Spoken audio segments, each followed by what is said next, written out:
Marcus Reynolds here, the embouchure guy.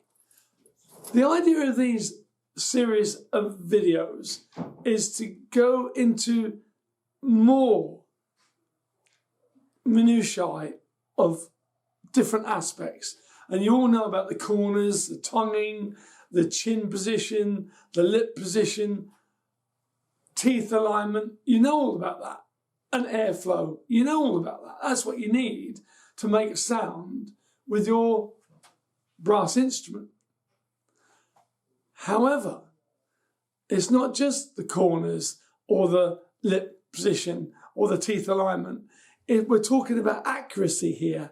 We're talking about the difference between being a good player to a great player, to a player that can play pretty well a lot of the time, to a player that can play brilliantly all of the time. And you say, well, that's not possible. Well, with some of these aspects that I've really looked into on a very, very close magnifying glass, is what I've had to do to learn to play again after my accident. So I think what we'll do first, I think we'll start with the lips. And basically, if your lips aren't in line like an oboe reed, so they can vibrate freely when air is injected through them or passed through them, there's going to be a fault on the lip that is not going to give you full sonority. So the word I've come up with is mum.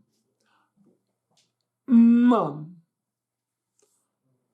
Mum. No tension there, just mum. To just bring your lips in line. Mum. If you find that when you're playing, the notes get dull as you increase your range, it could be because you're slightly rolling over the bottom lip. Now, my theory is, and here's my disclaimer, if you're playing great, then that's great. But if you really want to improve where you are, then some of these gems may help you achieve what you want. And these are the tiny things I discovered through Learn to Play Again. I needed everything working better than it was before because I'd lost 20% of my sonority. I'd got focal dystonia. I didn't have a lot going for me. So what I want to talk about just on this one video is teeth in line. And then just blow air through very gently. No tongue.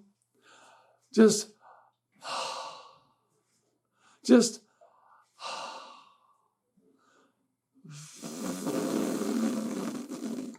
and some of you for the first time might feel they're tickling because you haven't relaxed them that much. So there's no mouthpiece there to get in the way. We're just, and it's mum, and we're not rolling the bottom lip over.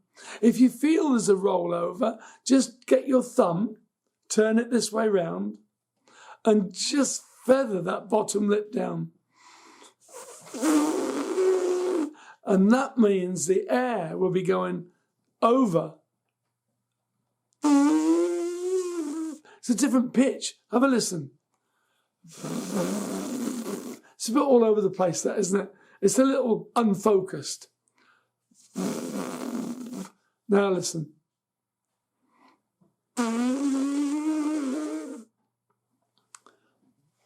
The reason for that is because over the years, your lips have been chapped, probably had cold sores, you've probably played before you've warmed your lips up and caused a little bit of damage. By just doing this, you introduce the inner vermilion circle. This is quite tough this part of the lip. It's quite tough. But just this inside, if I come a bit closer,